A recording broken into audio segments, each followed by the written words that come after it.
So Nicki Minaj's tweet that pushed a crazy false claim about a cousin's friend's aunt's cousin's father's sister's aunt who experienced some kind of weird side effect from some vaccine.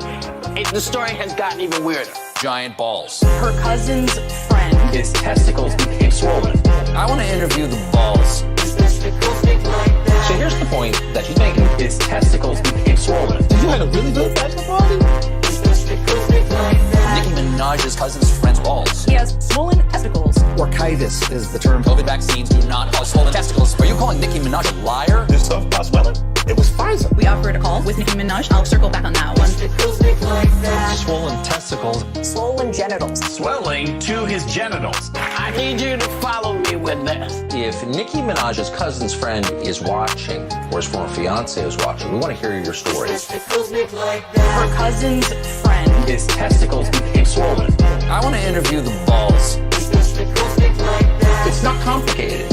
His testicles became swollen. You had a really good bachelor party? Pray about it, she said. Don't be bullied. Things blew up from there. It's the last part of Nicki Minaj's tweet that enrages them. You can't allow people to force you to take drugs that you don't want. And if you allow people to force you to take drugs you don't want, you're done. What happened to Nicki Minaj's cousin's friend's balls? And what was sad about this is that it wasted our time. It's Nicki Minaj's cousin's friend's testicles who are swollen from taking the facts. Lisa got Tucker Carlson to defend a black woman. Her cousin's friend. His testicles became swollen. I want to interview the balls. So here's the point that she's making. His testicles became swollen. You had a really good bachelor party?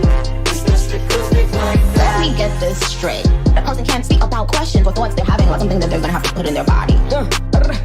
What? Do y'all think that I would go on the internet and lie about being invited to the fucking White House? Oh my goodness. Guess what they're doing right now? If they assassinate me and make me look crazy or stupid, guess what? No one else will ever ask questions again. The Democratic Party jumping at the chance. Well, we can't make fun of the actual story anymore. Talk about testicles and balls till they drop dead. Her cousin's friend. His testicles became swollen.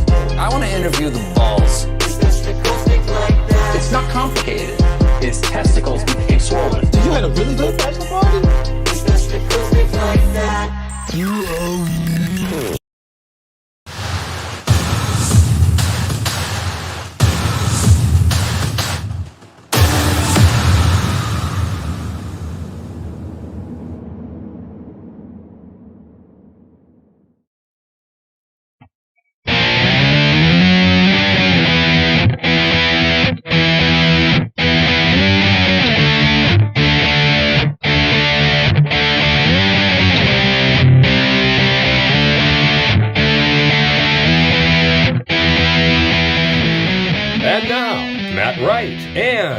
Spike Cohen.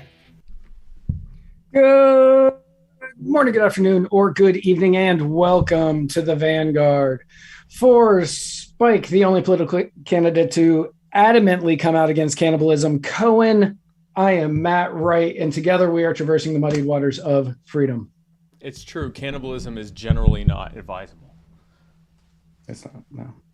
I mean, no, it is not. It's not, and I don't care if someone wants to. I'm not going to say it for the sake of political expediency. As you shouldn't. As you should not. But I don't believe that Kamala Harris or Joe Biden or Donald Trump have come out against cannibalism. Because they don't have the stones to do it, especially Kamala. And frankly, one of them is probably a cannibal. Hey, folks, thanks so much for tuning into this non-controversial episode of the Muddy Waters of Freedom. Be sure to like and subscribe and share and do all the things that help the algorithm show that we are your favorite libertarian podcast. Comment now, then like someone else's comment, then share your own comment, and then comment on what you've shared. Reply to someone else's comment and then like that comment. Unless it's on Twitter, then do all that stuff, but with tweets instead of comments. And if you are subscribing to us on YouTube, then be sure to hit the bell. I want your phone to explode with notifications every time we go live. And be sure to share this right now. Share. Matt? First and foremost, allow me to thank the wonderful and fine people at me for the kava that I'm drinking on this lovely, lovely Tuesday evening. And allow me to thank Kroger. Here's a throwback. I haven't drank Kroger water in a while. Kroger for this delicious, purified drinking water that I drink on this in every single episode of... Well, no, I don't. But I'm drinking it on this one. Tom, is it Collar? I met Tom. He's on YouTube right now, and I met him this past weekend in Minnesota, in Alexandria, Minnesota, where we met at a fundraising lunch for Bull Johnson. Bull of Anaka. We got an email this week. Tom Kaler. We got an email this week from somebody who I don't remember who, but he had very nice things to say about you and me. And he actually met you. Nice. He met you, and he was very excited to get a chance to meet one of us. And he looks forward to meeting the other one of us. But at the end, he took a big swing and a miss on how to spell Bulavanaka. And I don't want to call him out too badly, but I'm going to read how he wrote it. Okay. Oh, it was Tom. It was Tom Kaler. I mean, it's not even like it's a... Bulavanaka. Alex Boyer spelled it right. Phonetically. Yeah, I mean, he spelled it very well, kind of. Bulegh. It's Bula. Bula. Vanaka with a V. I kind of like Bulegh. Bule. Vanaka. If we ever get a copyright strike or a cease and desist, it to that. Yeah, we'll change it to Bula. We're saying Bule. We're saying Bule. Bule. Bule Vanaka. Bule Vanaka to all of you. Tom, thank you for your email. It was very touching. Yes. Thank you. Yes, and thank you for your support and for helping to grow the newest Alexandria, or I don't forget the county we were in. Whatever that county is, chapter of the Libertarian Party in Minnesota. So thank you for that. This episode, of course, is brought to you by the Libertarian Party Waffle House Caucus, the fastest growing and second largest caucus in the Libertarian Party. That is true. No one can take that away. Well, I mean, I guess they could get more members, but it hasn't happened yet. If you'd like to become a member of this incredible movement that is taking over the party in order to do absolutely nothing, then go to the Facebook group Libertarian Party Waffle House Caucus. And if you'd like to become an official voting member, which means literally nothing at all because we don't do anything, go to the Muddy Waters Media store by going to muddywatersmedia.com/store and picking up a sweet Waffle House Caucus shirt or button, or I mean, there's all sorts of stuff. You can get some other stuff too, but that's the Libertarian Party Waffle House Caucus. The Gravy King. Cumberland Cannabis Co. If you're looking for viable, ethical, and effective, and safe, it's also safe. I think that's what it means by it's also safe. Delta and CBD products, you can get it on at cumberlandcannabisco.com, made in lovingly with viability, ethics, and effectiveness in Cumberland County, Tennessee. cumberlandcannabisco.com. Joe Solosky is running for governor of Pennsylvania. Joe Solosky is the key to Pennsylvania's success, and if you'd like to help Joe become the first libertarian governor ever, go to Joe Solosky, that's JoeSoloski.com. Jack Casey has written 3 books. Good for him. What are they about? I don't know. I don't know. But you can find out and let me know, and I still won't. I'm not going to pay attention. But you can find out for yourself by going to theroyalgreen.com. Are these books good? Are they terrible? For the low price of whatever the books cost, you can find out for yourself. Theroyalgreen.com. The Royal Green, in silver throned and crowned by gold. Adderpan is the most horrifying thing I've ever experienced in my life. It's available on Steam because sure. And so you go to Steam and give them $5, and you too can be horrified out of your gourd and be scared to be awake and probably need propofol for the rest of your life. So this game is horrifying. I watched a video walkthrough and had nightmares for 2 days in a row while I was awake. It's terrible. So if you go to Steam for the low price of $5 plus your ongoing mental health care and probably propofol, you too can play this hideous, terrible game that will scare you and your children. Fierce Luxury by Ashley is not even remotely scary. Well, scary good value for some scary luxury. High-end bags and accessories from the likes of Louis Vuitton and Hermes and Louis Vuitton and Hermes. I don't know luxury brands and I didn't pull the thing up. Anyway, if you go there, you can, what's another one? Gucci. You can get some Gucci. And you can go to fierceluxurybyashley.com. Gucci, and you can get some, you can go on there and buy it, or you can consign your Gucci, and you can go there. It's a 30% fee, which is 20% less than all those other assholes out there. So if you go to fierceluxurybyashley.com, or you go to the exclusive Facebook group, Fierce Luxury by Ashley, you can experience the Ashley revolution. Thomas Queter is running for state senate in the 52nd district of New York. Thomas Queter says he runs better than Albany, which is hilarious because he's a cripple in a wheelchair. I hate saying that so much. Yeah, propranolol. That's what I meant. I meant propranolol. No, I meant propofol. No, I meant the stuff that makes you that killed Michael Jackson. That's what I meant. I didn't mean propranolol. Thomas Queter says he can run better than Albany because he's on a wheelchair. If you go to tomfrom52.com, you can help this man, this incredible human being who's one of my favorite people on earth, become the first libertarian state senator in New York. He is an incredible guy. He has such a heart for the people. I have watched him firsthand. All he cares about is setting people free so they can live better lives. If you want to help Tom become the next state senator of New York, Thomas Queter. Not a quitter, never quieter, Thomas Queter. Tomfrom52.com, that's TOMFOR52.com. Hey, Nullick. And then our newest sponsor. That's right. We have a new advertiser to the show today. Defy the Power and Stitches and Glitches. They make these tumblers. Mine's Tumblers. I have graduated from guy on left to man on the left. Man on the left. I'm now man on the left. Man on the left. Just so everybody knows, it's for Muddied Waters. For Muddied Waters. And I have a Spike Cohen. I've graduated from Tasha's spouse to Spike Cohen again. Actually, that's what I used to be.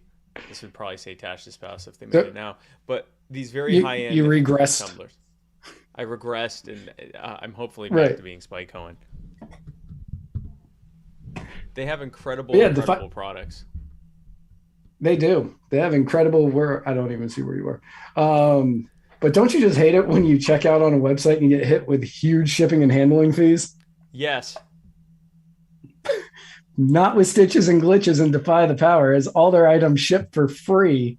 So when you are ready to check out, there is no surprise fee. That is incredible. You can also upgrade your tumbler into a multi-use tumbler with adding a Polar Blast water pipe for certain size tumblers. Your ice will remain cold up to 12 hours while directing the smoke through the ice cold water of your tumbler. This is for if it's a bong multi-use. Yeah, tumbler. when it is a multi-use tumbler, the tumblers use a special technology. They are double-walled, vacuum-sealed stainless steel tumblers, so that bit of space between the steel walls is a vacuum like outer space. No air in there. Cold and heat don't transmit through a vacuum like space, so your drinks stay cold or hot. Hopefully, whichever one it's supposed to stay. The cups also don't sweat, so when the host of the party offers you a coaster, you can say, "No, thank you. No. I am good. I will not leave a ring on your coffee table." Cold drinks will stay cold for up to 12 hours, and hot drinks like coffee up to 10.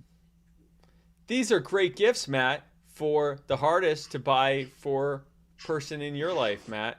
I mean, who doesn't drink liquids at some point during the day or night? I do. Stitches and Glitches even has a Christmas story leg light. It even has a Christmas story leg lamp light up tumbler. Who wouldn't want that? People who have never seen A Christmas Story and don't understand the reference, Spike. Oh, if they don't have a design, the leg lamp. Okay. The leg lamp, yeah. Yeah. Yeah. If they don't have a design you like between both websites and nearly 200 different tumblers, you can make your own customized light up or regular tumbler. Susan can add your picture or logos to the tumbler. And it's including dual use tumblers. Including, yes.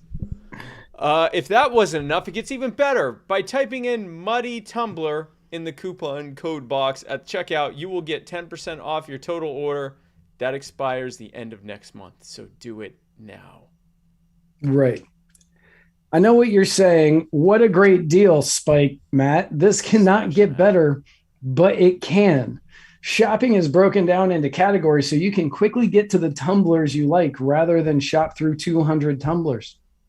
You're not even going to believe this, but there is even more.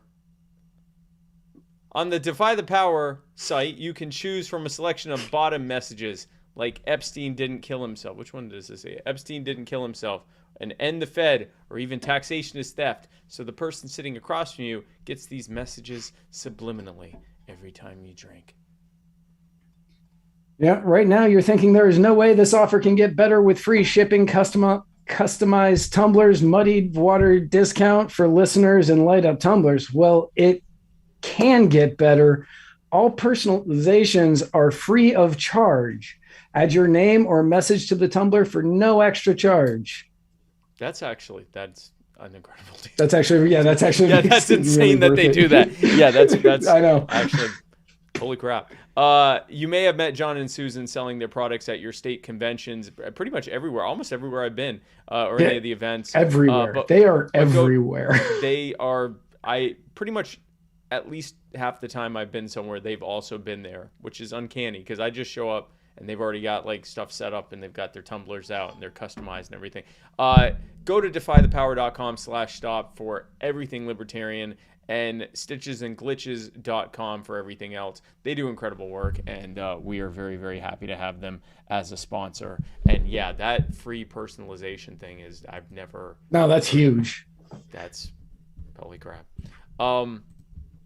So speaking of, I like that people are signing in now and they're like, oh my God, did I miss a lot? Because they aren't used to us starting on time. Oh, because this is usually when it starts to, yeah. Yeah, this is about when we start. You're like, wait, why? No, you haven't missed a lot. We've just gone through all of our sponsors. Yeah, yes, Joe Vasquez, you can put your logo on one. Yeah, you can put your logo on one, apparently for no extra charge. for no extra charge. You can get your logo on one. So speaking of sponsors, we are now doing the segment where we talk about this is the Mudwater Mushroom Coffee Replacement Cacao Rapid Fire segment, brought to you by Mudwater Coffee Alternative. And yes, we're going to stop talking about sponsors after this. I know what you're thinking. Please stop talking about sponsors. But no, there's one more. You're also thinking, I don't want coffee anymore ever again, Matt. I don't want coffee. Never. I don't want it. What I want is masala chai. That's a sentence I've definitely said. You said it to yourself. Matt, I don't want coffee, Matt. Matt, I don't want right. coffee. Masala chai, cacao, mushrooms, turmeric, sea salt, cinnamon. Yum, yum. That's the life for me. I want all that in my mouth at the same time. Well, hey, folks, great idea. If you go to muddywatersmedia.com/mud, you can get all of that. You just put, you're going to want honey. Let me tell you, you're going to want some honey because I have this stuff and it's good for you and it tastes like honey if you put enough honey in it and you don't taste the rest because those things are good with honey. And so if you go there, it has 1/7 the caffeine of coffee, just enough to get you feeling up like this, but not so much that it leaves you feeling down like this. So if you go to muddywatersmedia.com/mud, you can get this today. Matt. So a river runs through it. Is a movie that starred Brad Pitt. A river that runs through the Glastonbury Festival, the largest greenfield music festival in the world, is now contaminated. You're probably wondering what it's contaminated with. Well, it is contaminated with illicit drugs such as cocaine and ecstasy because stoned revelers often urinate on the ground, scientists say. Scientists? This is that's what... I literally copied and pasted that sentence. Wow. This is especially alarming due to the number of endangered European eels that are found in that river. Luckily, we here at Muddied Waters have acquired a picture of one of the endangered European eels suffering from the after effects of this event. This is incredible. I'd like to thank the scientists for leaking this photo to us. Yes. Now, I really feel for this eel, this poor European eel. Does not look like it's having a good time whatsoever. No, it looks horrible. It looks miserable. I mean, yeah, just miserable. I mean, you can tell from the party. Is that a party hat? No, it is a horn with flowers around it. Don't ask me how I know that. Well, I mean, I never would. I think that this is clearly an eel that's making dress choices based on being fueled by ecstasy and cocaine. It is. That's it what is. science Poor choices being made by that eel. By that eel. That's terrible. Speaking of poor choices, the Maricopa election audit that was, well, we're about to tell you, is being closely watched by people from both sides of the Republican spectrum. Democrats saying it was going to be filled with inconsistencies and it wouldn't be accurate, and Republicans saying it would give an accurate count in a disputed area that was potentially a difference maker in the 2020 election. The results of the multi-month audit came in this week, and it showed that Joe Biden won. It actually increased the number of votes that he got by 360 votes or something. Yeah. So my question is, who's right? Yeah. Is it that the Democrats are right, saying that it's filled with inconsistencies and wouldn't be accurate, or are the Republicans right, saying it wouldn't give an accurate count? It would give an accurate count in a disputed area. Yep. Now they're going to be Now they're going to be arguing over whether or not to use it in the future.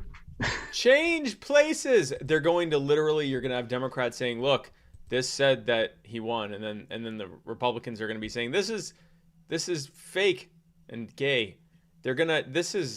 I can't believe that this happened. I was sure it was at least going to lower the count. Yeah, me too.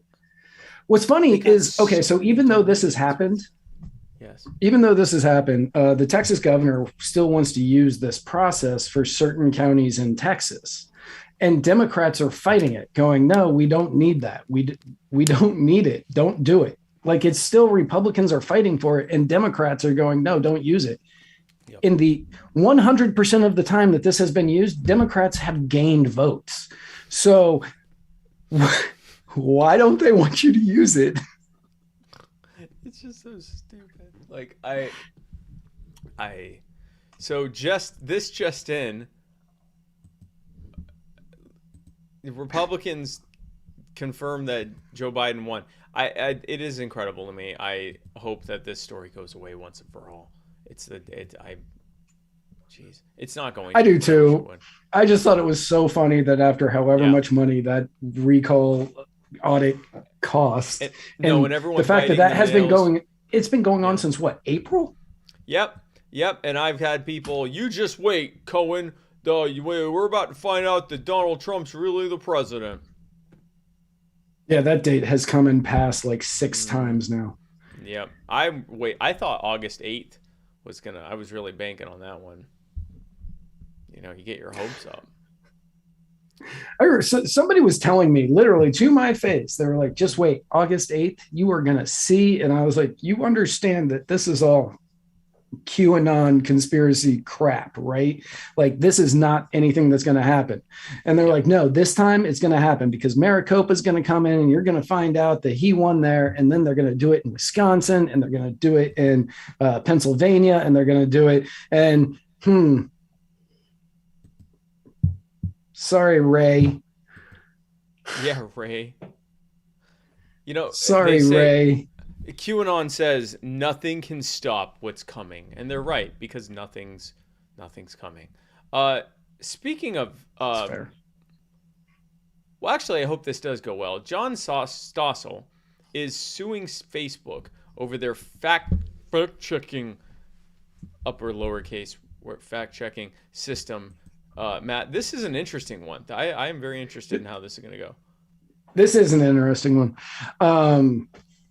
In a video called Government Fueled Fires, Stossel produced about the 2020 wildfires. Did I not put in where to put those? No, I did. Okay. In the 2020 wildfires in California, Facebook flagged it as misleading or missing context. Yes. As they tend to do. The complaint said that the video claimed that while climate change undoubtedly contributes to forest fires, it was not the primary cause of the 2020 California fires, which is a statement that was not made once in that video. Yep. Not made once in that video. In another video called Are We Doomed, which was labeled partly false, Stossel claims they didn't challenge any facts in the video. They just challenged the premise of the entire video without saying any of the facts in the video were false. Which would be the premise. Which would be the premise. Like, if it's not false, then it's not false.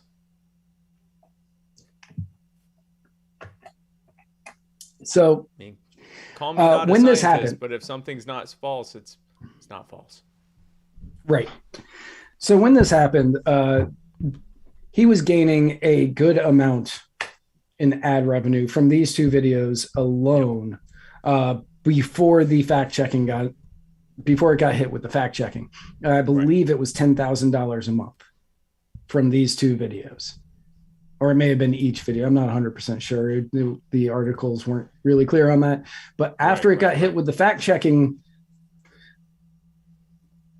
scarlet letter, they basically halved themselves to $5,500 a month. And yeah, many of us that work in this industry, like me and this guy, that would be amazing to get $5,500 a month on a video that we produce. When I first read this, I'm like, oh, that's a nightmare. I hate when I only make $1 million off of my video.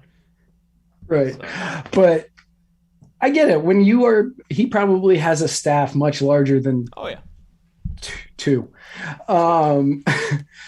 But so he gets cut. He gets the video. The revenue from the videos get cut in half, and that's going to put a damper on how well he can pay people or how easily he can pay people. I understand it. So he is seeking $2 million from the lawsuit with Facebook, and he has added 2 fact-checking organizations, Science Feedback and Climate Feedback. And boy, do those sound like legitimate organizations. Yeah, man.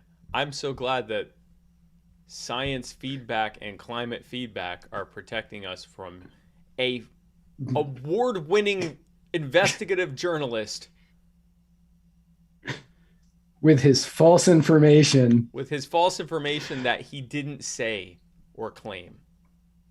Now, Climate Feedback, being the well-known, award-winning organization that they are, fired back and stated that even though the statement rated is false, isn't in the video, that isn't how fact-checking works. Yeah. They said Stossel complains that we should not have rated his post using a claim review of a quote that does not appear in his video. This is a misunderstanding of how fact-checking partners operate on Facebook. Given that many pieces of content posted on Facebook can separately make the same claim, it is not necessary to create a separate claim review article for each post we rate. It is, of course, necessary that the claim we reviewed is representative of the claim in each post we rate, which is true in this case. They're literally doing what they're accusing him of doing. They're saying, yes, well, this person said this, which is false. This person said this, which as far as we can tell is not false, but they're being critical of the same people or organizations on the same subject. Therefore, this is false too. Their fact check is false and missing context, not anything that John Stossel put out. Right. Like, so, yeah, this is literally what they're doing. 100% that's what they're doing. I hope Stossel. I like Stossel. I think he's kind of an asshole, but I like him.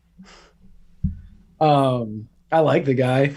So I'm hoping he wins this, and I hope that it just destroys, like, more people start doing it, and it just kills that fact-checking thing that Facebook does, that missing context bullshit that we have to deal with on every meme we post. You know, Fauci's leaked emails, partly false because the emails weren't leaked. Yeah, they were handed over in a Freedom of Information Act. Here's the stuff that the U.S. left behind. That's false. We don't know how much of it still exists, but it was brought. We don't know how much of it still works. Like, literally everything that they put, it is obvious. Meanwhile, there's an article from, I think, Rolling Stone that is still out right now that claims that a hospital was saying that they had so many gunshot wound victims who were unable to get medical treatment from their assault weapons gunshot wounds, that because their hospital was overflowing with patients who were suffering from ivermectin overdose or whatever the hell nonsense. Yeah. And I mean, first of all, that just sounds like a joke. I mean, talk about too good to check. Like, that sounds like an obvious joke, and yet they put it out uncritically, didn't even bother checking with the hospital. The hospital immediately puts out something saying, that's not true, and the person you spoke to hasn't worked for us for, months or years or something like that, and he hasn't worked anywhere else, and all the other hospitals in the area said it wasn't true, and they couldn't find a single hospital that said that that was the case, and they couldn't even, I believe they couldn't even find the guy for a follow-up, and yet that article is still up and was never fact-checked. So the doctor that they quoted had never worked at the hospital he was claiming that was happening at, and the hospital. He had never worked there. I don't think he had ever worked there. I think he had worked in the area, and that was in. Jacob Helzer says that it was in Sallisaw, Oklahoma, and I knew it was in Oklahoma, and I'm going to believe him here. The hospital said this is not true. we have no ivermectin overdoses happening here. Feel free to come in if you have a gunshot wound. Yeah, and yet that's still up and has never been fact checked. But They yet, also had the University of Virginia rape that mattress girl or whatever in the universe. I think it was mattress girl. And the girl ended up like nothing had ever happened to her. And they wrote this entire thing just blasting the University of Virginia about how terrible they are on issues of sexual assault. And then they were like, this never happened. This never happened. And if we put never out fact checked. If we put out something, they will literally go misrepresent what's being said and then basically attack their own straw man and say, well, they're saying this and that's not 100% true. And it's like, no, that actually wasn't what was said, and nothing in here is unfactual. So, Facebook, private platform, bro, but we can also say this is stupid. And the thing is, this could potentially rise to the level of defamation. Because they didn't just say, well, we don't want this on our platform. They literally put something out saying this is false. And so we're not, we're going to knock down who can see it. So there's potential damage. I will be interested to see what happens there. And if this does win, if he wins this lawsuit, then maybe it'll be an end to the fact check BS. Or at least a scaling back of it, because right now it's the dumbest damn thing I've ever seen in my life. It is the dumbest. It is. So for anybody who doesn't know, here's a little inside baseball on the Muddied Waters Facebook page. One, I'm 99% certain we are on a permanent shadow ban. Yeah. Yep. I am almost certain of it. Also, we are one strike away from being deleted, Spike. And we shouldn't be. I can't really blame him. I would have posted it if I had seen it. But we got 2 strikes last year. Well, one in March for a post that was made in November, and then one that we made in November. And both of them were Jeffrey Dahmer memes dealing with Thanksgiving, and says, what do you mean I can't have more than 5 people for dinner? You can't tell me how much to eat. We got dinged for that. Like, private company, okay, but to say that is offensive to anybody, this is the only political candidate who has come out against cannibalism. I am only literally one saying that cannibalism is bad. Go look at your vaunted Joe Biden and tell me if he has explicitly come out and said cannibalism is bad. Because I just did right now again. He has said cannibalism is bad about as many times as Joe Biden has been to the border in his life. I've done it more because I don't think, didn't they confirm he's never been to the border or something like that? He's never been to the border. So I have just now said it one more time than he's been to the border. That also means I've been to the border more times than Joe Biden, which is scary. Terrifying. It's terrifying. So, speaking of terrifying. Echo Health Alliance. I think it's Eco.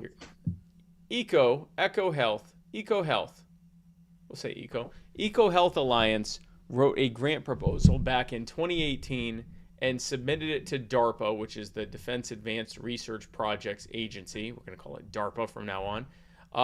And it was rejected by DARPA. Now you're probably thinking, well, that doesn't sound too terrible, but it's, do you know what DARPA, like, I know you know what DARPA does. Yes.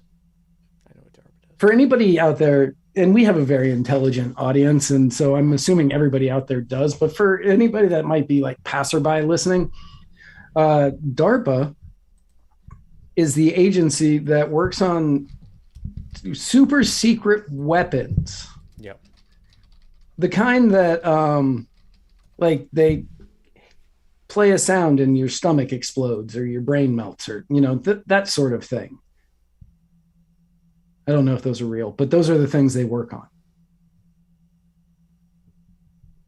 Why don't we talk about that? Jesus. Because I don't know if those are real. Okay. Missing context, Matt. DARPA made the I believe that they were the ones who designed the stealth bombers, They worked with Skunk Works to create the what's it called? The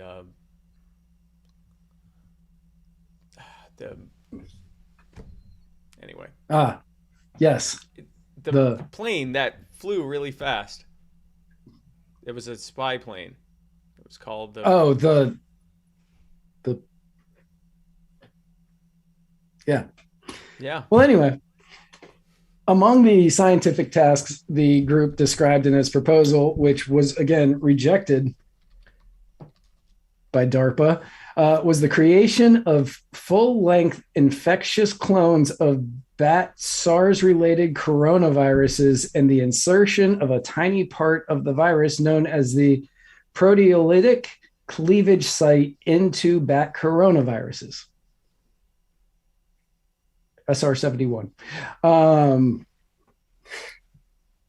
Of particular interest was the type of cleavage site able to interact with furin, an enzyme expressed in human cells. They wrote this in a proposal, in a grant proposal that DARPA rejected. Yes. Since the genetic code of SARS-CoV-2, which is the thing that causes COVID, one of the things that was questioned was how the furin cleavage site came about. I'm going to preface, we don't know how it came about because nobody has officially said anything. Right. But this is the weird attribute on the spike protein of the virus that has never been seen in SARS-related beta coronaviruses ever before. Before COVID. That EcoHealth Alliance was trying to create. And they got a grant rejected by DARPA. And this was found in a Freedom of Information Act finding.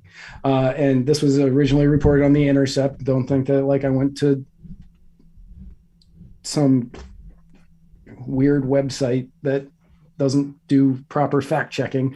Yeah, no, it didn't. We didn't get it from a cleavage site like fetish website or something like that. Right. A furin cleavage fetish fet site. No, this is from The Intercept, which is Glenn Greenwald's outfit, and they do a lot of really good investigative journalism. So the fact that they discovered this is horrifying. Yes. Now, 23 scientists wrote why they didn't think the virus was engineered, saying this: there is no logical reason why an engineered virus would utilize such a suboptimal furin cleavage site, which would entail such an unusual and needlessly complex feat of genetic engineering. There is no evidence of prior research at the Wuhan Institute of Virology involving the artificial insertion of complete furin cleavage sites into coronavirus. Says coronaviruses. But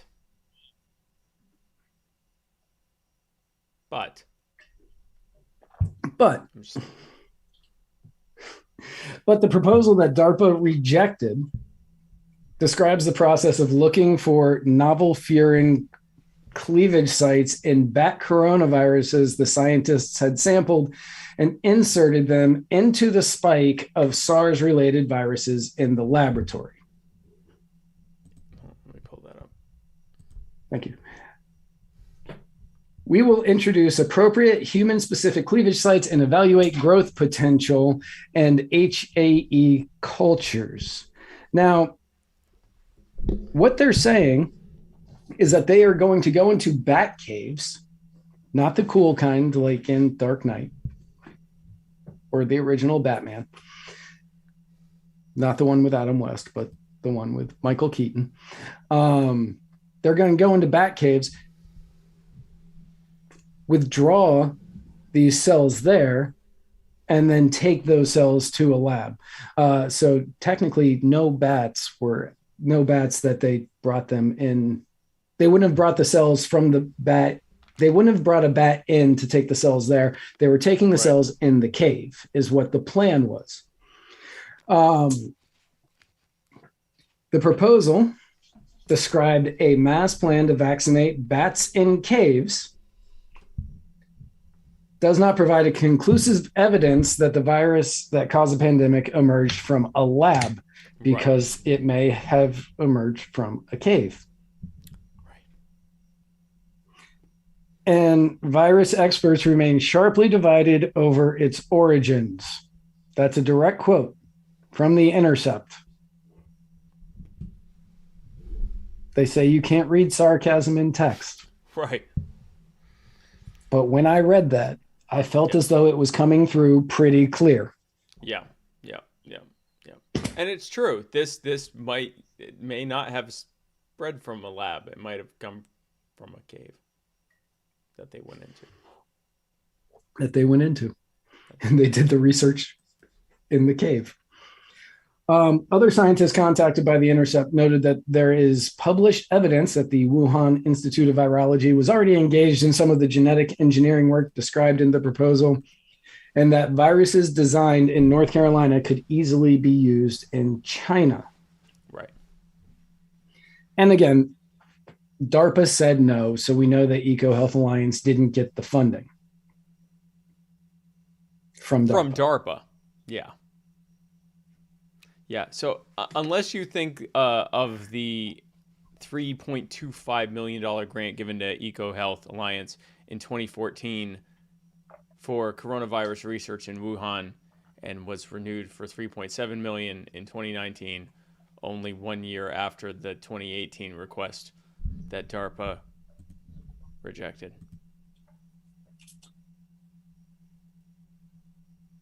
So only about 10% of the grant, which was about 76 grand per year, was slated for the Wuhan Institute. That was provided in recognition that the Wuhan lab was doing the bulk of the on-the-ground sample collection and analysis. So they did get money. Was that from DARPA? Okay, so no. that wasn't from DARPA. Okay. No, that was from the National Institute of Health. Oh, so that was from Fauci. That was from Fauci. Yeah. That was from Fauci. And they went to DARPA. Now, keep in mind, DARPA is just for military stuff. Now, there are things that they do research on that ends up having civilian uses and things like that. But when you go there for a grant, the idea is typically that there is a defense or military application there.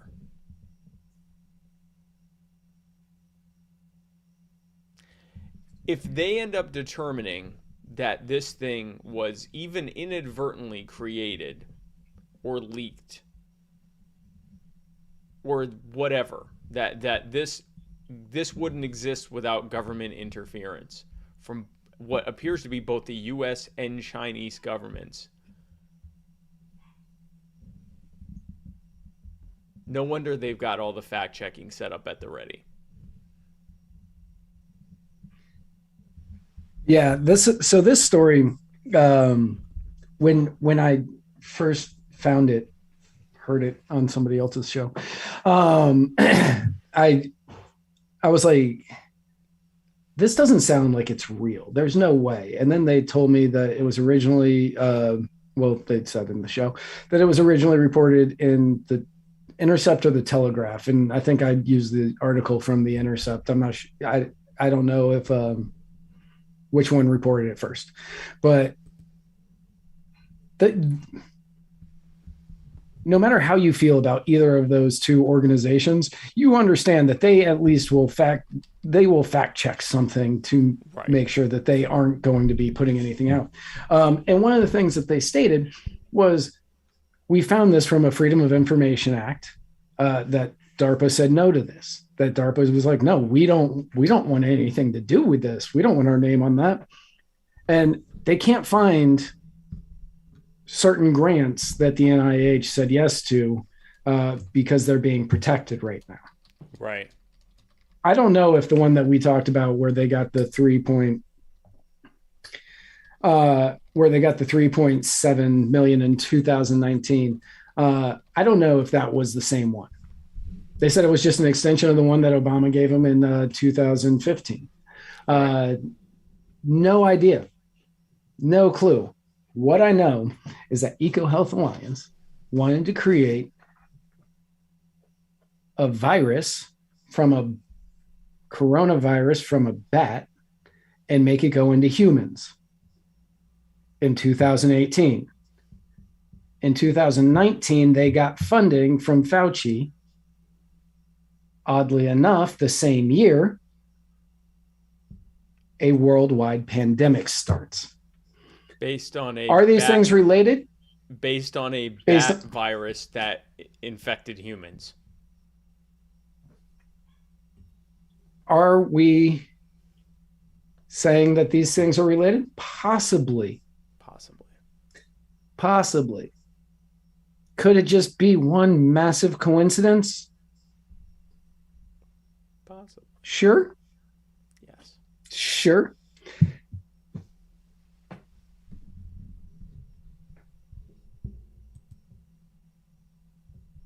Sure. Sure. It certainly could be a coincidence. But you know what's not a coincidence is that right now is the beginning of the personal injury attorney, Chris Reynolds, attorney at law, Anchor Call-in moment, where you get to go to anchor.fm/muddied waters and you can leave messages for us. But you can also, not just can you do that, you can become an official member of the Muddied Waters family by going to anchor.fm/muddiedwaters/subscribe and becoming a member today. Now, you don't have to become a member to leave a message, but not only will we love you more, but you'll also get exclusive access to Muddy Waters member-only audio content on Anchor about once every other week. And in addition to that, every month you will get access to the Muddied Zoom, which is going to be a live Zoom call that's going to be with me and Matt and maybe Jason and Nullick and Noel and Ashley and Sean and everyone else in the Muddy Waters family. And we all hang out and have a fun time. Us and the first 100 people to first 100 members to come and join. And we stream it live so all of your jealous friends and loved ones can watch you have a great time and think, gosh, I wish I were there. Well, they're not because they aren't members. But you can become a member today at anchor.fm/muddywaters/subscribe, and you can it's only $10 a month, and it's a great value. But now we're going to answer the questions on the Chris Reynolds Anchor call-in line. So here's our first one from Adam Weggs. Hey, Spike and Matt. This is Adam calling in on the Chris Reynolds personal injury attorney, Chris Reynolds attorney at law Anchor call-in moment. And I am calling in today to give you... Give us what? Oh. The epiphany that I had. Yes. And that is that the election was stolen, but not in the way that everyone thinks. For you see, Trump is a corporate businessman, and in my career of working for corporate businessmen, I've learned that you can be as stupid as you want as long as you know how to save face by throwing other people under the bus. So what if Trump realized that he fucked up so bad that he couldn't save face by fixing it? So he called in favors with the Democrats for the millions he's already given them to let him throw the election to the worst possible candidate, and in a way so spectacular that none of his supporters would believe it. Meaning, Trump stole the election by purposefully losing to Biden just so he could save his own ego. Nothing surprises me if that happened. They're literally at this point. Sure. Why not? I mean, is it the craziest conspiracy theory I've heard this month? No. Is it the most realistic? No. My favorite? No, I don't want to say what my favorite one is because this episode will definitely get demonetized. If it were anyone else but Donald Trump, I'd be like, it sounds a bit far-fetched. But nothing. After Donald Trump got really nominated by the Republican Party and then every event moving forward from there, really ever since they killed Harambe, nothing nothing surprises me at this point. No, nothing. Absolutely nothing surprises me anymore. Yeah, I am increasingly Like- convinced we're in a simulation, but we're not supposed to. Don't talk about it, because then they'll shut it off. So don't repeat what I just said, for God's sake. For God's sake. For God's sake. So thank you, Adam. Not a real libertarian has a message, which is concerning. It's terrifying. I am concerned. Hey, I'm calling in on the Chris Reynolds attorney at law call-in thing. My question to you two fine gentlemen is, if Congress does not raise the debt limit, hopefully, by October 18th, what do you think the unfolding, what do you think will unfold from that point on? So October 19th, October 30th, do you think it all collapses? The fear point that's going around is it all collapses and it all comes tumbling down, or do you think it's progressive? And how awesome would it be? Also, go Cowboys. That was different than what's in the description. Is it? I didn't even see what the description is. It's not that. I'm glad that's what he said and not what was on the thing. Anyway, first of all, do you think there's any chance that they're ever going to let the debt limit get hit? It's never actually happened before. Do you think that it'll happen? Yeah, I know. I'm actually going to look that up. Has the debt limit ceiling ever been hit? Yeah, so it's never.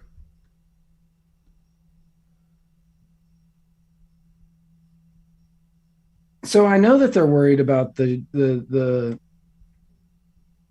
Build Back Better plan, the $3.5 trillion Build Back Better plan, which I know a lot of people want to hear about that. And don't you worry, I have been reading a lot more than I ever wanted to on the Build Back Better plan. And we will be going into that next week. I was just waiting for other people to do a lot of the research for me. God bless them. But yeah, I know that they're worried about that. And they know that if they don't get the debt limit increased, in time for that to potentially pass, even though I don't think it will, the government will shut down. Because that is what everybody's worried about. The government shutdown that's barreling right down the tube much unlike a Spike Cohen fastball. The soft, arcing, floating fastball of Spike Cohen. It was such heat that the catcher couldn't hold on to it. So yeah, it was so slow. It slipped right on out of his glove. But I know that's what they're worried. That's what they're worried about, because it's coming and it's gonna happen, because they don't have the votes by 1 or 2. They don't have the votes to get it passed. The government will shut down. That will affect people who want to go to parks, people who want to go to the Grand Canyon. That's about it. I read the title of his question. Yeah, no, I am glad that it wasn't that. He's trying to Cuomo me. He was. You'd have to say, you'd have to do the Chris Cuomo defense and say, listen, I wasn't doing that. I was just trying to throw him down the stairs. Yeah, I don't see this happening. I think if the debt limit got reached, they wouldn't be able to pay bills, which, I mean, let's walk it through. Let's say it actually did happen. It would be a good thing. There would be a major shock to the system initially, and it would probably take a year before the correction was fully finished. But it would be a good thing if people stopped. if the government couldn't run up any more debt, because at this point, people will still say, oh, we're borrowing money from China. No, we're not. We're borrowing money from the Federal Reserve. The Federal Reserve adds zeros to a ledger, hands it off digitally, to the Treasury. The Treasury, gives them Treasury notes and then makes you pay it off for the next 40 years with interest. That's how it works. It's you that's paying it. And it's them lending it to themselves using monopoly money. So if they couldn't do that anymore, if they'd already reached their limit, that would be fantastic. That would be great. That's why it's never going to happen. Now, okay, so Eskimo Nalik brings up a good point. She says that it affected my buddy who's a brewmeister last time they shut down. He couldn't get, I assumed they couldn't get their recipes approved. They couldn't get their recipes approved. And yes, that is an unfortunate side effect when you have organizations that you have to get your recipes approved through. So I understand that, yes, that is an unfortunate side effect. I would have just made it anyway. So that's the thing. If we knew that for, again, going through this as like a thought experiment, because it's not going to happen. But if the government just stopped borrowing any more money, they basically become null and void, and everyone can just. Well, I think the government's going to shut down. I think the government might shut down, but this isn't what if there's a government shutdown. This is what if they hit the debt ceiling and don't raise. Okay. Well, yeah. That is. I was conflating these two things. Yeah. Government shutdown. We've had many of those. We know what those are like. They're stupid. They're not even really shutdowns. The government shuts down less except for the small people, like with Eskimo's friend. Yes, it shuts down less than it does during the weekend. It just keeps happening, and it doesn't reopen on Monday. So yes, it affects that. So that's why these shutdowns aren't really that great, and they're intentionally made to punish us and make us go, okay, fine, pass the omnibus bill, no matter what terrible stuff is in it. But raising the debt ceiling, if that wasn't raised, there'd be an immediate shock to the system. It would last for quite some time. But a lot of people would eventually realize the government's toothless now. You can do whatever you want. And so you would eventually have a growing gray market that just wouldn't care what the rules were, because there'd be no effective way. They couldn't pay bills. They couldn't pay salaries. They couldn't do anything. And so government would basically go away. Again, that's why it's not going to happen. That would be like saying, what if government turned off its own power and didn't turn it back on? Well, everything would shut down. But it's not going to happen. So here is the next question from Nulik Trupp. Hey guys, it's the Eskimo Libertarian here, and I just wanted to let folks know that September 30th is Orange Shirt Day, and what that means is everyone is wearing orange in remembrance of all the Indigenous children that were subjected to the Indian residential schools, and to honor those that suffered, whether it was abuse or death, while in those residential schools. So again, September 30th, it's Orange Shirt Day. Remember to wear orange and remember the Indigenous children that were subjected to the Indian residential schools. And I actually have an episode about that I will be resharing and letting folks know more about the specifics that went into the residential schools, how they happened, what happened in them, and whatnot. And I will also be having an event coming up this weekend to commemorate that as well, and I will be posting about that later. Thanks, guys. Yeah, thanks for letting us know. I just I noted that in my calendar, my personal calendar, that the 30th, Thursday, is Orange Shirt Day, to remember the Indigenous children who died in the residential schools. So thank you for passing that along, and always check out Nulik and Noel on Friday nights at 9:30. 9:30 for Cajun and Eskimo from Bayou to Igloo. And our final reload that page, because somebody I like left, a couple of people I like put some in. So our second to final question is from Jimmy Eel. Jimmy Eel. Hey, Matt and Spike. Jimmy Lee here. I haven't called in a couple weeks, so I thought I'd drop you a note. Good to see you in Kentucky this past week, Spike. I'll probably have to go back there again. Anyways, the reason I'm calling in today on Clubhouse, an article broke loose, and I have yet to see it on the national news media, but it's about a female. She's pretty high ranking up in the Army, as far as, and she's an MD. She's got more letters behind her name than, well, I do.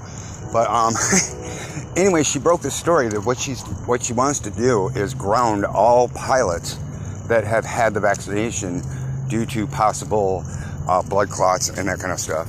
So I was wondering if you guys have heard about that, and if so, what's your thoughts on that? Thank you.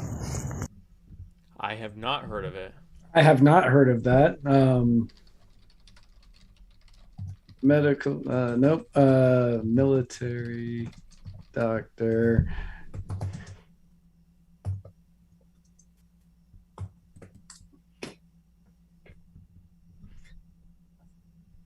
I saw an Air Force officer has been accused of trying to force an EMT to give vaccine cards without the shot. So Lieutenant Colonel Teresa Long, who's an Army doctor and aerospace medicine specialist, provided ground all pilots that have received the COVID shot. Okay, so the affidavit reads as, I make this affidavit as a whistleblower under the Military Whistleblower Protection Act in support of the above referenced motion as expert testimony in support thereof. Okay, well, this is really long affidavit. Lieutenant Colonel, what's her name? Teresa Long. Long. Okay, here we go. Lieutenant Colonel Teresa Long. The expert opinions here are my own. So, Jimmy, I look forward to reading this, but yeah, the affidavit is very, very long, and I don't have time to read it to try to figure out to give everybody a decent analysis of what it says. But if there is a reason that she is saying this, I don't doubt that there is a reason for concern if she is saying it.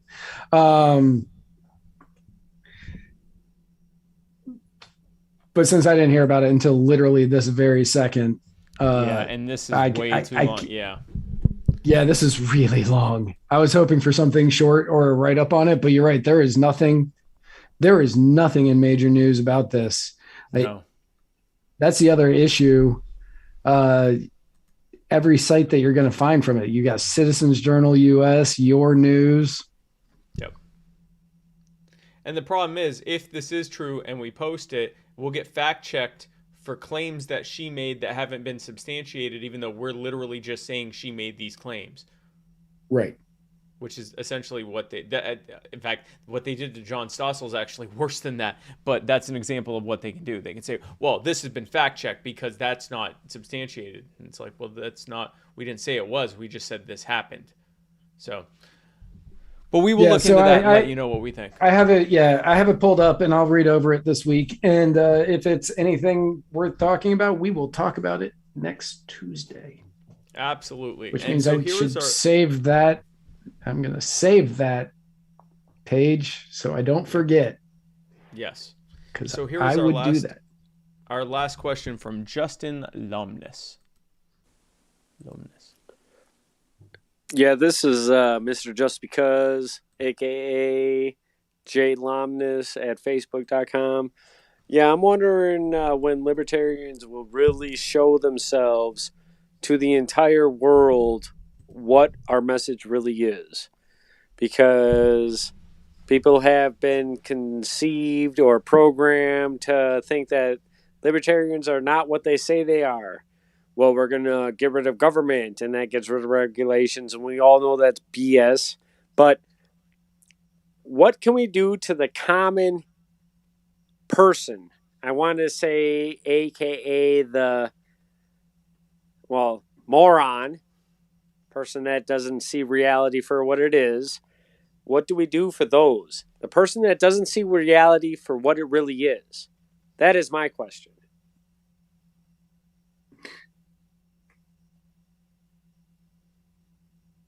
So I think I understand what you're saying. How do we give our message to the people? How do we give our message to the people who are being spoon-fed the information from mass media and the sheep who sort of just follow the the status quo and based on what the government tells them to do. I think that's what the question is. Yeah, I think that's what it is. Yeah, I think so. Okay. So a lot of these people, like, you have to remember, for most of their lives, they have been watching CNN, Fox News, MSNBC, whatever, and they are being just pushed. They've just been being pushed in this direction to, you have to believe when the government is telling you these things. So trying to change somebody's belief system is a very difficult thing. So you can't start off and just like ambush them with every single thing. You can't hit them with MK Ultra right off the bat, or the Tuskegee experiments, or anything like that. You have to hit them with something that they can look at, and there will be no doubt in their mind that something is amiss, that the information that they were fed was wrong. So you need to start there by hitting them with something small, and it has to be something personal to them. One of the story that I always tell on kind of how I started down the road of libertarianism was when I got arrested for weed.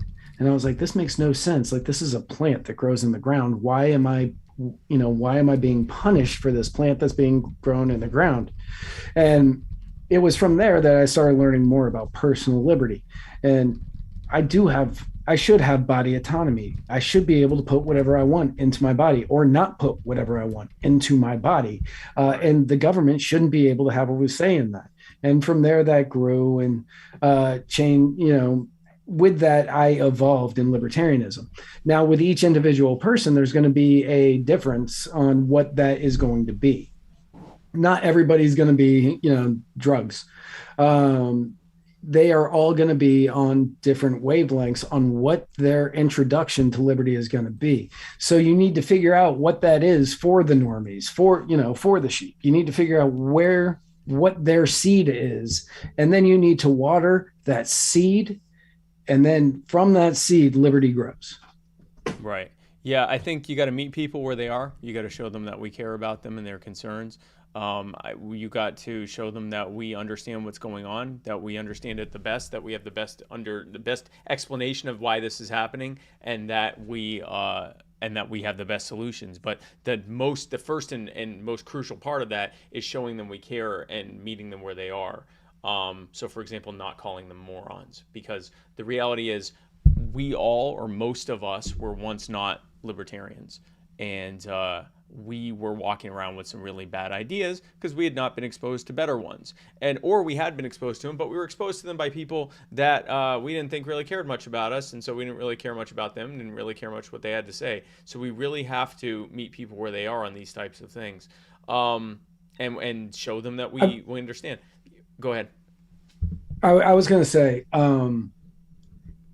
you know how much I hate giving you compliments on the show, but you are one of the best that I have ever seen do this, because when you are talking to somebody from the left or the right, when they are talking about some policy that is government run or, government funded or whatever that they really like, you have the way of meeting them where they are and breaking it down to the smallest nugget of information, and being able to take that and show them how what they are doing is no different than this, and it's only that they like their policies being pushed. And then you have the way of showing them how you can do it without using government. And you do it so seamlessly in just basic conversation that it is one of the greatest things that I have witnessed, is watching you do this to people, people, not to people. You do it with them. Right. Well, and that's the thing. I'm doing it with them. It's a conversation, and I appreciate that. And the biggest aspect of that is you have the way to make that seamless is to genuinely understand where they're coming from. And if you don't understand where they're coming from, genuinely want to understand where they're coming from and ask them questions and try to figure out where they're coming from. This does two things. Number one, you get to find out where they're coming from so you can have a more copacetic conversation, but it also lowers their cognitive defenses. The more they see that you're just trying to find out where they're coming from so you can have a conversation instead of trying to impose your ideas on them, the more those cognitive defenses come down. And we need that. Most people are walking around with their hackles up, waiting for someone to challenge their deeply guarded and held beliefs so that they can beat them to death over it. And the thing is, that's not how you change people's minds. You change people's minds by finding out where they're coming from, empathizing with that, validating legitimate concerns that they have, and then taking them on the path, using their own precepts, taking them on the path for why that's wrong, or put better, instead of why it's wrong, why that's failing, why what they are supporting is making things worse or would make things worse, and why going this way would be better. But the first step is to meet them where they are and to make that, to bridge that gap so you can start moving them this way. And, you know, it works for anything. You know, I tell people How to Win Friends and Influence People. Everyone should read that book. The Mr. Just who left the message, he said, care and affection are not my best attributes. And that's perfectly fine. The thing is, not everyone. Did you say attributes? Yeah. Attributes? It's envelope. You could attribute something, you could attribute something.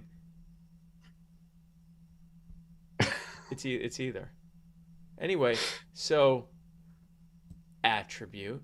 Not everyone's built for this. So not everyone is going to be an effective messenger for liberty.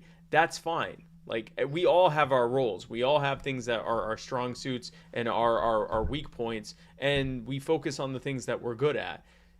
Which means that if that's not something you're good at, then don't do it. Okay? There are many things I'm not good at, so I don't do those things. This is something I'm actually pretty good at, so I focus on doing this and things that I'm good at. If you're not good at messaging to people, if you're not good at meeting people where they are, don't try to message liberty, because it's probably not going to go well, because you're trying to tell them an idea that is so far outside of the Overton window, what Tom Woods calls the 3x5 index card of allowable opinion. Yeah, we're talking so outside of that it already sounds weird to a normie. Okay, so right off the bat, we're having to bridge a gap there. And if you're talking to someone who is really emotionally set on something for personal reasons, gun control because they lost a loved one who died in a shooting or something like that, or talking about mandates and lockdowns with someone who lost loved ones to COVID, there's so much distance there, and if you're not in a position to be able to bridge that gap, that's not your strong suit, then don't do it. Don't do it. Yeah. And it's one of those things where some people can learn it. Some people can learn it. Oh, yeah. Other people can't. And if you want to help spread the message of liberty and you are a person who can't learn to meet people where they are and just be able to have the common ground question mark or common ground conversation, right. There are other things that you can do to help spread liberty. Oh, absolutely. It's not all about converting people. You could, as Eskimo says, be a meme maker. You can make memes and you can get a lot of your anger out that way. You can start a podcast and yell at a microphone. Not saying that's how this started. Not saying it isn't. But it might be how it started. It could be how it started. But the key is, here in the libertarian movement, we have an arsenal of people who are fantastic at everything. If you need somebody to sell somebody on liberty, you have people like Spike Cohen. You have Brent DeRitter. You have other people whose names I can't think of at this moment who are very Brian good Nichols, at selling Jeremy liberty. Todd. There are many people. Yeah. Yes. You have a lot of people that can do it. If you need somebody who makes music, we have those people. If you need somebody who makes videos, we've got Dan Smots. We've got Smolt.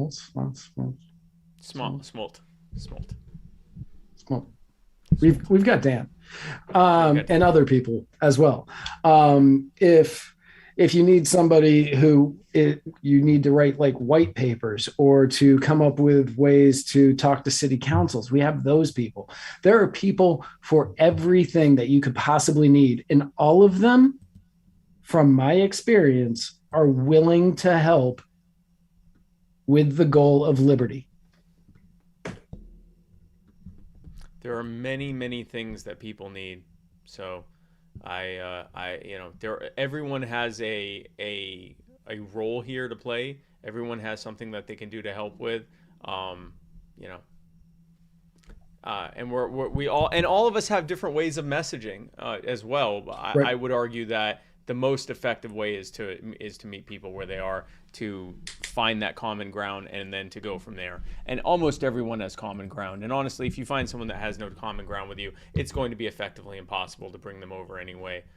Maybe someone else who has common ground with them will be able to do that. But so those were our questions. So thank you all for contributing to the Chris Reynolds, personal injury attorney, Chris Reynolds, attorney at law, Anchor Calling Moment. Don't forget to subscribe by going to the anchor.fm/Muddy Waters/subscribe to subscribe to us on Anchor. Become a Muddy Waters member today. A Mudsketeer. I was wondering if you were going to get there after I saw. Yes. Coxeteer. The Cox thing? Yeah, the Coxketeer. Yeah. Coxketeer. And she's using that now. That's funny. That's the funniest part, is she's actually using that. So is she really? Yeah, she loved it. I thought she'd be upset, but she actually loved. So she's going to call them Coxketeers, and she's going to send them ears. I said, what are the ears going to look like? And she said, I'm figuring that out now. I hope they're hers. Oh, wow. Like giant Hannah ears. I don't even know what her ears giant. look like, but whatever I don't either. She's got long hair, and I've never seen them. Whatever her ears look like, just giant Hannah ears. That's perfect. So you've all heard, I think, bits and pieces about the NDAA and just how terrible it is. So we're just going to kind of do a recap of everything terrible that's in there. Not everything. We're just going to hit 2 points that are terrible. Yeah. There's so many bad things. Yeah, two main ones anyway.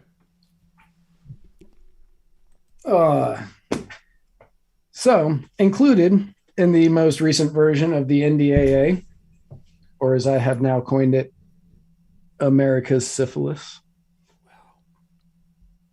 You know, because we could have gotten rid of it, but we just let it grow. And now it's made those in charge insane with power. And the rest of us are just crazy angry knowing how bad it's going to get. And the government is infecting black people with it to watch what happens to them.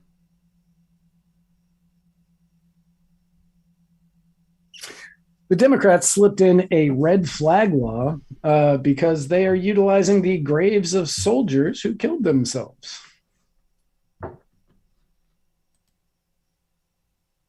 That's accurate. That's an accurate way to describe what's happening here. I thought about that line for a very long time. Yeah, no, that's very accurate. They're basically using soldier and veteran suicide to push through stuff that's arguably going to lead to more of that. Yes. So the military clause says that without being charged or accused of a crime, a service member could have their right to possess a firearm taken away from them by a military court. Sounds like a lot of the red flag laws across the country. Yeah. The subject of the red flag order would not have the chance to provide any evidence on their behalf for up to 30 days after the order is issued. Wow, that's worse than a red flag order. Yes. Now, despite the unconstitutionality of this law, if someone is found to be a danger of themselves or others, which for this, they use a lower standard of review than is actually used in criminal proceedings. The person's guns will be taken away, but they will be left with every other tool conceivable to kill themselves. All knives, razors, pills, gasoline, matches, rope, etc. Yep. Because it has nothing to do with protecting them. Cliffs. Yeah. Tall buildings. If this were about protecting soldiers from killing themselves, they would put them on a temporary hold and monitor them and see if they need mental health help. They wouldn't just take their guns. Well, the VA is so overworked that they can't be bothered with mental health help for the people that our government sent over to the Middle East to kill brown people. Right. Now, the GOA, or one of two gun policy organizations that fight for gun owners' rights, as opposed to, say, I don't know, Coalition to Stop Gun Violence, the Brady Campaign, or the NRA, says this is the camel's nose in the tent before using this as a precedent in wider reaching legislations against the general population. Absolutely. And they are 100% correct. Yeah, this is they're going to use this. They're going to cherry pick the data of however it's used and say, look at how successful this has been. We've seized guns from X number of troops and veterans, and now they're safe. So we're going to do this to everyone now. Imagine how much better this would be if everyone had this happen.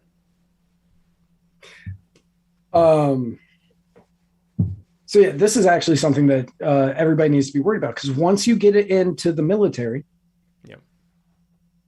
precedent is there. Yep. And then they will be able to say, well, we did it for here. And the Democrats' argument is the Second Amendment is for the military because, it says militia in the Second Amendment because it's for a well-regulated militia. And so if we can do it to the military or militia, we should be able to do it for the people not in the military or militia. Yeah. And Dan Crenshaw, he just voted right for this thing. 135 of the 217, I think, members of Republican members of the House voted for this. The overwhelming majority of the Republicans in the House voted for this thing right here, including so many of them that claim to be champions for the Second Amendment. Now, some of you might be saying, well, but that's okay because this is just about keeping crazy people who are on the verge of hurting someone from being able to have a gun, right? What about their mental health? Well, any kind of mental health, any kind of gun confiscation that discriminates against people with mental health just leads people with mental health issues to not get treatment because they don't want to risk losing their guns. So now they still have their guns and they're not getting mental health treatment. Brilliant. Yep. Or you could say, well, but what about spousal abuse? This could be used for spousal abuse. Okay, let's talk about spousal abuse. Let's talk about someone who is being abused by their spouse, and so, or by their partner, or by someone in their house, whatever. They're being abused, and because they're victims of abuse, they're getting mental health treatment. And so now they can't get a gun to defend themselves against their stalker ex-husband or stalker ex-partner who is still abusive and is able to get a gun because they never sought mental health treatment. That's what these laws look like in actual practice.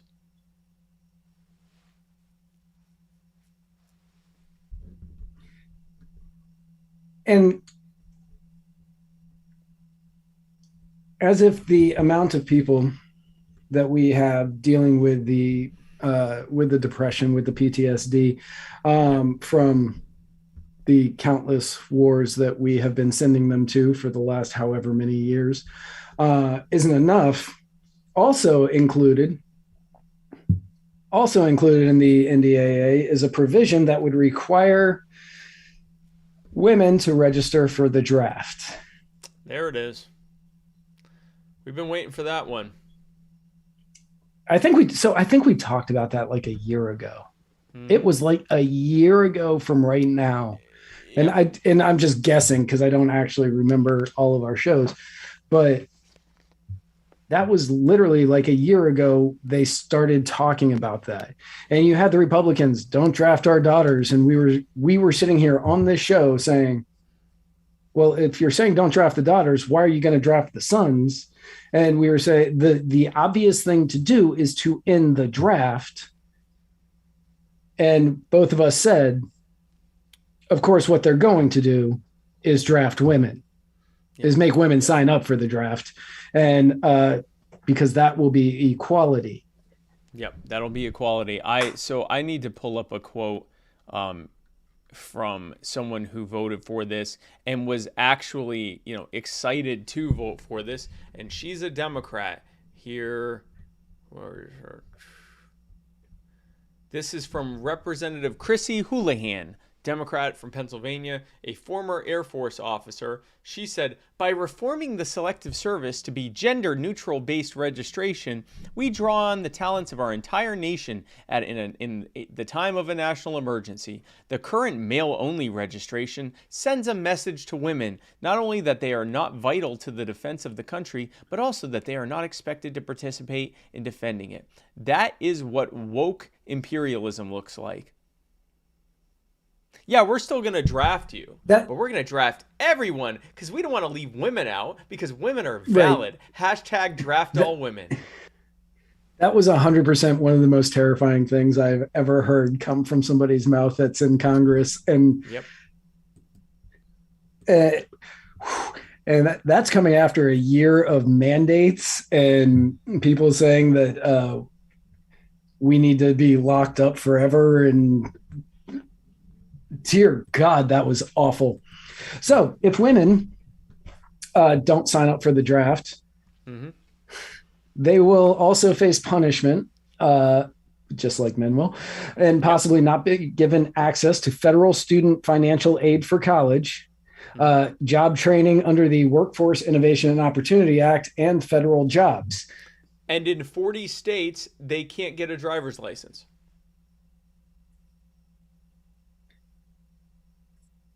And in all fairness, like the way that I read that, I was like, well, that's not that bad. You don't have to get the college loan. So you don't go to college, but you can go to a trade school and you can get private loans to go to a trade school, and you're going to pay so much less and you're going to come out with $100,000 a year job. And you're not dealing with the federal government. So if it gets shut down, you're going to get paid. Right. I was like, this doesn't sound so bad, minus the driver's license thing, which wasn't in any of the articles I read. But failure to register at the moment is a felony punishable by a fine of up to $250,000 and or 5 years in prison. Now, I can hear some of the people watching this right now. I can hear you saying, yeah, but they rarely ever do that. There's only been a handful of people that have been prosecuted for failing to register. And there are, it's since I think 1986 or 1988, there hasn't been a single person that's been convicted or even arrested for it. And there's been however many hundreds of thousands or millions of people who either refused to register or didn't even know they had to register, didn't even know what it was. And that's true. But what do you think is going to happen when a whole new group of people has to sign up?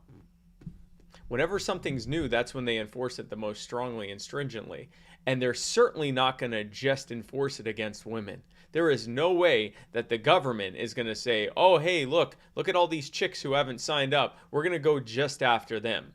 This creates the precedent for them to actually begin prosecuting people, or at least a handful of people, to try to goose the turnout and make sure that all the women, all the people are signing up for selective service. But again, even if they don't, even if not a single person is punished at the federal level, with a felony for, a fine or prison time or anything like that, just the fact that most of them won't be able to get driver's licenses, they won't be able to get certain jobs, they won't be able to get job training, they won't be able to apply for student loans, that's enough. I mean, really, just the driver's license thing, and the thing towards thing is less women drivers. Am I right? Wasn't going to say What's crazy is that the Pentagon has said that they don't actually want a draft. Ashton Carter, in 2016, he was the defense secretary at that time. He said, "I would like to see the draft go completely. We don't want people who don't want to be here. We want a voluntary only military. The military now, it's not about quantity. It's not about just throwing a bunch of people on the battlefield. It's about quality, or at least in theory. It's about people that are specialized. It's about people that want to be there. It's about people that are motivated. This is the opposite of that. This is people who are there in protest and don't want to be involved and want to figure out a way to get out of it. That's the last thing they want. This has nothing to do with that. This is about telling children, this is about telling people the first thing that they find out as an adult is you actually don't own yourself. You have to register with us, and we'll decide if you have to go and fight and kill and die. And it could happen. Do you know who started the draft? Was it Lincoln? No. Was it Woodrow Wilson? Not. It was Wilson. I knew it. I hate him so much. Yeah, so much. There's going to be more fun facts about Woodrow Wilson coming to a very special episode eventually after I finish writing the script. For people who subscribe. But yeah, what they are doing in this National Defense Authorization Act is not the equality we have been clamoring for years. Nope. Much like with you can't tell me I can't put a plant in my body, or much like you can't tell me I have to get a shot. I have bodily autonomy. You can't tell me I have to go fight wars that I may not agree with just because you don't have enough people signed up. Right. 100% not okay. Yep. And NDAA has never been constitutional. Each year they give up more of the checks and balances that were supposed to, ostensibly going to keep us from falling into a military state, perpetual wars. We have that now. We now have an executive who can decide at any time when or if and for how long, which usually forever, we go to war. And Congress really just makes sure it gets funded and passes these NDAAs. And it was kind of troubling. I'm going to pull up that article again. When you had, there was a quote from it that really drove home how terrible this is and why these things get passed. So Jim Banks, a Republican from Indiana, he voted for this bill. And he said, the NDAA is never perfect, and this is a case where the good outweighs the bad. That's what this is always about. By the way, that's why they don't just pass a single thing at a time. They have to pass it as one giant omnibus, because if they can convince 50.1% of Congress that 50.1% of the bill is good and only 49.9% of the bill is bad, then they get it passed, even with all of the bad. And that's how this kind of stuff happens. That's how you end up with federal red flag laws. That's how you end up with a draft for literally every person in this country. That's how that happens, is by governing by crisis and by creating these gigantic bills that are impossible for anyone to read. And then, and telling them you have to vote for it, or else you're a bad guy and you hate the troops. Right. There was an amendment from Jamal Brown, Democrat out of New York, that would have prohibited U.S. troop presence in Syria unless Congress specifically authorizes it. And it was rejected 141 to 286. So Jamal that Bowman was... Go ahead. Go ahead. No, go ahead. Okay. So that was members of Congress who have the ability to declare war based on how the Constitution is written. Yeah. They have the ability to declare war, who said, nope, if it's Syria, the president can do whatever he wants. Yep. Jamal Bowman literally said, for this one country of the nearly 200 countries that are out there, for this one country, if the president wants to bomb it or attack it or use any military force against it, he's supposed to get approval from us, the way he's supposed to get approval for all the other countries that are out there. And they rejected that basically 2-1. In fact, yeah, over 2-1. They rejected over that. 2-1. Over 2-1, they rejected that. And keep in mind, the reason the president's able to do this without Congress declaring war is because of the authorization of use of military force that was passed by Congress, giving the president the authority to attack anyone that they believe is responsible for, is part of 9/11 or any other plots against the U.S.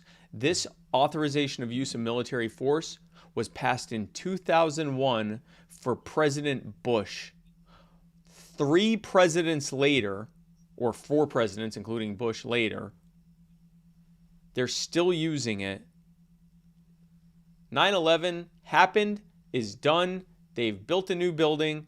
Everyone behind it is either dead or in Gitmo, or promoted in the State Department and CIA. And they're still using that as a pretext to do endless wars.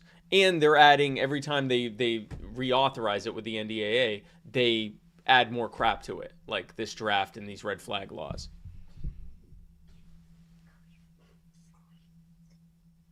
Yep. So the NDAA needs to go, but when you consider it passed the House 316 to 113.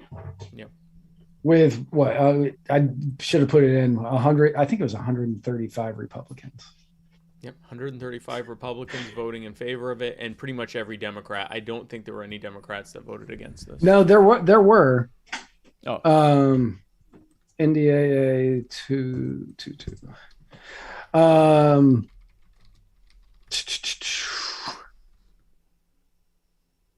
There were, and it was more than I thought. It was more than I thought. 38 Democrats and 75 Republicans. 38? No. Okay, good. Yeah. 38 Democrats. 38 Democrats and 75 Republicans, which that's abysmal when we are talking about red flag laws and signing anybody. In this case, it's the women. They didn't get rid of the draft, and we didn't expect them to. But the fact that they're making more people give up bodily autonomy for this, the fact that they are doing that on top of everything else. And remember, this one, I didn't put this in there, is $17 billion more than anything Trump ever asked for in the NDAA, which was more, when he did it, it was more than what anybody else has ever asked for in the NDAA. And we are no longer in Afghanistan. Yep. So why? Why do you need more money? And by the way, shout out to Barbara Lee, who there's very little I disagree with this, that I agree with this human being on, but she's been consistent on this. Barbara Lee voted against this, and Barbara Lee was the only person to vote against the authorization of use of military force in 2001. Even Ron Paul voted for it. Barbara Lee voted against it. She was the only one to do that. And I checked just now, and sure enough, she voted against this too. So kudos to her. Again, there's very little I agree with Barbara Lee on. This is one of them. She has been consistent. Republican and Democrat administrations, she has been consistently against the military-industrial complex. So kudos to her for that.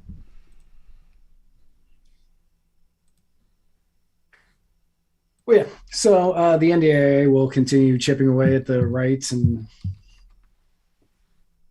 their own powers, Congress's own powers, methodically, all in the name of safety. So, this is not going to end until we get rid of Republicans and Democrats from office. That's it. Yep. Yeah, and this is, I know this is kind of a downer way to end this episode, but I mean that's where this is. Wait till next week when we get into the Build Back Better plan, because I found out how much money they're going to be taxing heads of cattle. Mm-hmm. Yep. $2,600. Spoiler alert, $2,600 per head of cattle, and I think $500 a pig. So, so when you woke up today and said, man, beef is too cheap, it needs to be more expensive. Good news. Oh, and I hope you don't drive a car because they got something for you there too. Oh yeah, I wasn't gonna spoil. I mean, we kind of did on our page today, Yeah, but we're kind of doing it a lot. But yeah, we're gonna go into a lot of what is in that next week. So buckle up and figure out. Sorry, the Red Sox just lost, which makes me so mad. Buckle up and get ready to be really mad next week if you weren't mad this week. Folks, thanks so much for tuning in to this really rousing episode of the Muddy Waters of Freedom. It's a happy place because you're here. It is. We get to sit here every Tuesday. Yep. And give you our wonderful and adoring fans. We're going to call you family. Our wonderful and adoring family. We get to hang out with you and talk about the news. And honestly, there's nothing else I would rather do on a Tuesday night than do this. So even when the news is gut-wrenchingly angering, sure, it's still a better way for me to spend my Tuesday night than anything else that I can think of. Absolutely, and we're so glad you're here. And of course, don't forget to go to the Muddy Waters Media store to buy the newest Muddy Waters Media stuff, including the Suckle on the Teats of Freedom shirt that Matt's wearing right there. You can get that. Tune in tomorrow at 8 p.m. Eastern for the next episode of My Fellow Americans with me, Spike Cohen. My guest is going to be Alexander Salter, he is an associate professor of economics at Rawls College of Business at Texas Tech, and he's the comparative economics research fellow at Texas Tech's Free Market Institute. We're going to be talking about modern monetary theory and how stupid it is. And then on Thursday, I have Nate Atkins, who is running for mayor of Minneapolis. So we are going to be talking about his campaign. And Spike, do you have an event in Minneapolis this weekend? I sure do. So after you join,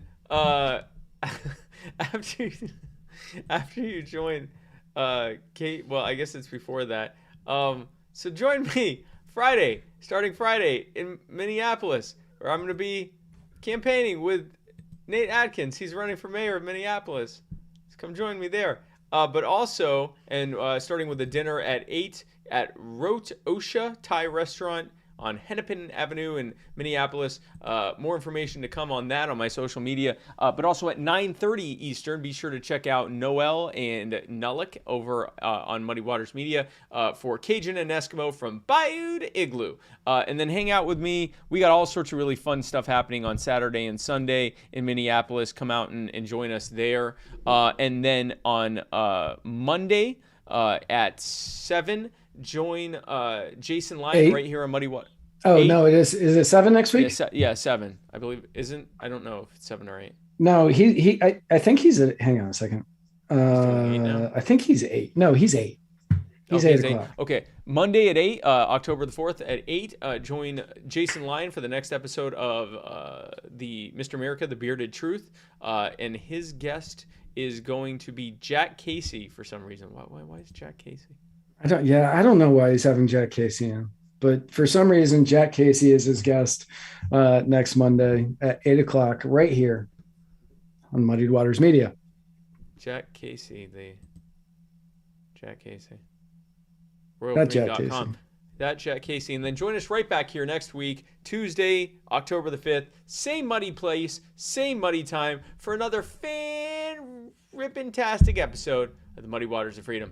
Thank you guys for tuning in again. We love you very much. Matt, if there were a way for people to find us on the computer or phone or tablet that they have, is that even possible? And if so, how? It would be possible for all of you old school listeners who really enjoy the sweet, soft, dulcet tones of our voices. All one would have to do. Hi, Meg Jones. I know you're in there. I know you're watching. This is for you. Meg Jones, we love you. This is why you stop. All you have to do is head over. It's not. I know why. I'll tell you later. Okay. But all you have to is go to anchor.fm/muddiedwaters. Yes. And you can find all of the audio of our episodes there. And you can also leave us messages that we will play on Tuesdays. Yes. And you can also subscribe for special episodes and exclusive content. And the once a month Zoom, Muddied Zoom, that we really need to schedule the first one of. I know. We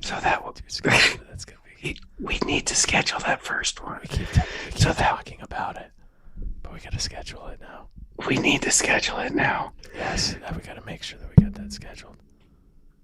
And if you subscribe, you don't have to subscribe for us to play your messages.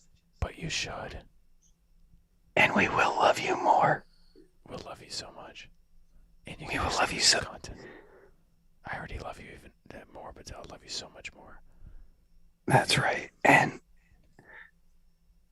yeah, we may give you exclusive ASMR content. Oh wow. Here is the here is the history of the Civil War.